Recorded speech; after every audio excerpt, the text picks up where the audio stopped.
नमस्कार, मैं आपका प्यारा सा होस्ट अक्षय कुमार और आज मेरे साथ मेरे स्टूडियो में मौजूद हैं शिवम कुमार।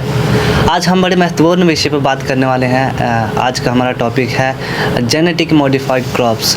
ये जो आजकल देखने में आता है कि प्रोडक्शन को बढ़ाने के लिए जो फूड प्रोडक्शन होती है इसको बढ़ाने के लिए काफ़ी टेक्निक का इस्तेमाल किया जाता है। तो आज हम इसी पे बात करने वाले हैं। शिवम जी, पहले तो मैं आपका स्वागत करता हूं हमारे शो में। बहुत बहुत धन्यवाद। शिवम जी, आप पहले हमें बताएं हमारे दर्शकों को कि ये आखिर जेनेटिक मॉडिफाइड क्रॉप्स होता क्या है।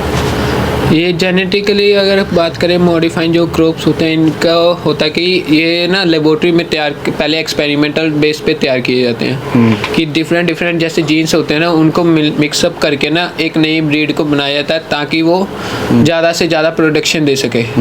इसमें होता क्या है कि पहले क्लिनिकल प्रोसेस से निकलता है, फिर उसके बाद ये थोड़े से जैसे लिमिटेड स्पेस पे किया जाता है कि टेस्ट किया जाता है कि पर्टिकुलर एक ले ली जाती लैंड का स्क्वायर फीट ले लिया जाता है, उसमें उगा कर देखा जाता है कि इसके क्या बेनिफिट्स हो रहे हैं क्या नहीं हो रहे, और जो फिर अगर प्रोडक्शन हो रही है ना उसको फिर देखते हैं कि उसके अंदर क्या है, उसके साइड इफ़ेक्ट तो नहीं है बंदों पे कि वो कल को हमारे पे हार्म करे, हमें हेल्थ पे असर डालें और उसका कोई इशू ना हो।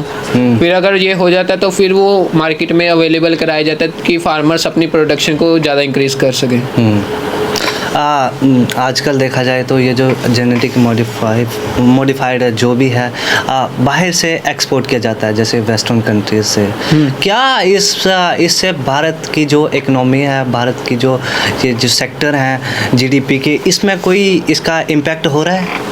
बहुत ज़्यादा इम्पैक्ट हो रहा है कि भारत जो है ना 3rd नंबर पे आता है, जो सबसे ज़्यादा बाहर से मंगाता है, एक्सपोर्ट करता है ये चीज़ें। जेनेटिक मॉडिफाइड जो क्रॉप्स होती है ना उनको मंगाता है, क्योंकि भारत में ना जो हमारी वैल्यू चाहिए होती है 100% जो चाहिए होती है, उसमें से हम 56% ही जो होती है ना, अगर परसेंटेज में बात करें 56% होती है जो वो कर पाता प्रोडक्ट प्रोड्यूस कर पाता है, वो जो बाकी का बचा होता है वो बाहर से मंगाया जाता है। इसलिए भारत सबसे ज़्यादा 3rd नंबर पे है कि जो बाहर से मंगाता है, एक्सपोर्ट करता है, जिससे हमारी कहते हैं महंगाई भी, इन्फ्लेशन भी बढ़ती है। जिसके अगर बाहर से चीज़ कोई आएगी तो उसके भी उसको प्राइस पड़ेंगे, इंपोर्ट जो हमारे टैक्स और ट्रांसपोर्ट के भी लगे वो भी उसमें ही ऐड किए जाते हैं, और जो भी हमारा एक जीडीपी वगैरह होता है उससे ही डिक्रीज़ वगैरह भी हो जाती है कई बार। कुछ साल पहले देखे हम तो एक इसी पे जेनेटिक मॉडिफाइड किया गया था बीटी कॉटन को, जिससे काफ़ी इम्पैक्ट हुआ, भारत की इकोनॉमी को काफ़ी डिक्रीज़ भी हुई। आजकल देखने में आ रहा है कि ये जो मस्टर्ड ऑयल है इस पर काफ़ी ज़्यादा चर्चा हो रही है।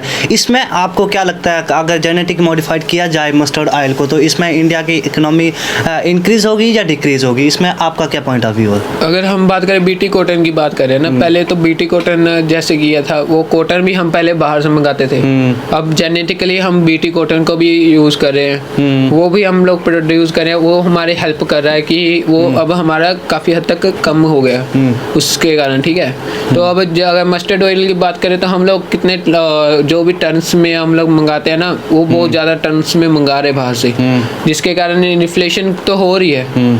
और फिर क्या है कि अगर जेनेटिकली मॉडिफाइड से अगर हम लोग यहाँ प्रोड्यूस कर पा रहेंगे तो हमारे क्या हुआ कि डेली नीड में हम लोग वैसे भी यूज़ करते हैं सभी, क्योंकि हमारे फूड्स में ज़्यादातर यही चीज़ यूज़ की जाती है। ठीक है, तो फिर क्या होता है कि अगर हम लोग इसको प्रोड्यूस कर लेंगे यहीं पे जेनेटिकली मॉडिफाइड से ही, तो हमारी प्रोडक्शन रेट भी इंक्रीज़ होगी।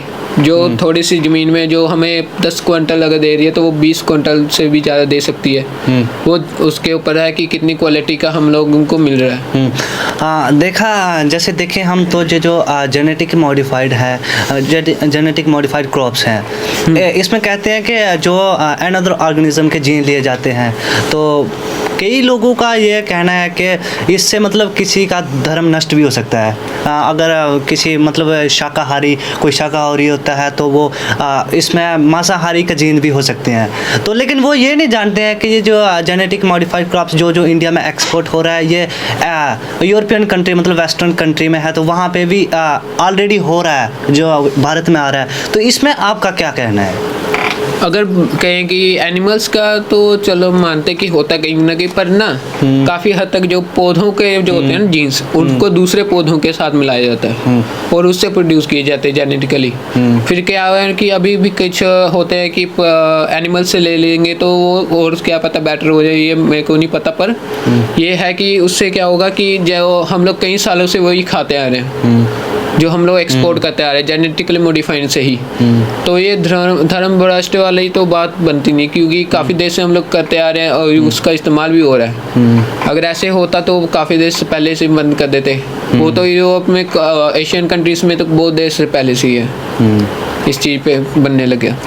अगर जेनेटिक मॉडिफाइड ये मस्टर्ड ऑयल हो जाता है भारत में, तो भारत की काफ़ी ये जो भूखमरी है इसमें भी डिक्रीज़ होगा, मतलब काफ़ी 10 टाइम प्रोडक्शन हो सकती है। तो इसमें फार्मर का क्या बेनिफिट है? अगर हम, और ये तो है कि अगर हमारी प्रोडक्शन रेट बढ़ेगी तो फार्मर को इनकम सोर्स भी ज़्यादा मिलेंगे। तो उससे क्या होगा कि वो अपने आप को ज़्यादा बेटर इक्विपमेंट्स वगैरह यूज़ करके और प्रोडक्शन कर सकता है। तो ये भुखमरी की अगर बात करें, ये तो हमारे होती है, अगर कोई भी है तो क्या होगा कि हमारे जो प्रोडक्शन रेट बढ़ेगा तो सभी को वो चीज़ें सस्ते रेट में मिलेंगी। वो जो चीज़ हम लोग करेंगे प्रोड्यूस, तो वो 10 टाइम अगर करेंगे तो कोई भी बंदा भूख से तो नहीं मरेगा। ये होगा, हंगर स्ट्राइक वगैरह कुछ नहीं होगा। मेरा एक अंतिम प्रश्न आपसे, जेनेटिक मॉडिफाइड क्रॉप्स, ये जो बीटी कॉटन और ये मैंने आपको पहले ही बोला, क्या ये भारत में होना चाहिए या नहीं होना चाहिए? इसमें आपका क्या कमेंट है? अगर बात करें बीटी कॉटन हो गया, जैसे मस्टर्ड ऑयल हो गया, इसके अलावा भी कहीं और जेनेटिकली मॉडिफाइड जो क्रॉप्स है ना वो यूज़ की जा रही है। ऑलरेडी ये भी जानते हैं कि ये बाहर से एक्सपोर्ट हो रहा है, बाहर भी ऑलरेडी हो रहा है। ये प्रोडक्शन के लिए बनाया जाता है ना, प्रोडक्शन इंक्रीज करने के लिए ये चीज़ें हर कोई अपने आप को, अगर भुखमरी कह दें हम लोग, तो उससे बचने के लिए ये कुछ ना कुछ तो करेंगे लोग। तो उसके लिए ये प्रोडक्शन बहुत ज़्यादा इंक्रीज की जाती है। इंडिया में अगर बात करें तो काफ़ी देर से ये चर्चा चल रही है कि ये स्टार्ट किया जाए, पर ये हो नहीं रहा, क्योंकि कुछ लोग ना इसको वो सही नहीं मान रहे। पर ये वो लोग ये भूल रहे हैं कि काफ़ी देर से हम लोग वही इस्तेमाल करते आ रहे, कि हम लोग काफ़ी उसका कह रहे कि कहीं साइड इफ़ेक्ट है, कुछ है, पर वो हम लोग काफ़ी देर से इस्तेमाल करते आ रहे हैं, उसका क्या होगा, कुछ नहीं फ़र्क पड़ेगा। तो इसमें हमारे कौन कौन से सेक्टर इंक्रीज़ कर सकते हैं जीडीपी में? अगर हम लोग बताएं, एक तो ट्रांसपोर्टेशन में थोड़ा सा हो जाएगा, इंक्रीज होगा, कि जो लो लेवल पे है वो भी होगा। फर्टिलाइजर्स वगैरह का भी इंक्रीज होगा, और जो क्लिनिकली प्रोसेस है वो भी इंक्रीज होगा। ठीक है, तो बहुत सारे सेक्टर्स को इफेक्ट पड़ेगा। और जीडीपी में अगर बात करें तो फूड प्रोडक्शन वगैरह का जो भी उसकी देख रुख के लिए होते हैं वो भी बहुत ज़्यादा इंक्रीज होगा। बीच में चार्ज। धन्यवाद शिवम। आज हमारे साथ शिवम ने इतने अच्छे अपने विचार दिखाए। आप भी जानते होंगे जीएम मस्टर्ड के बारे में, तो आप कमेंट में अपना बता सकते हैं। धन्यवाद।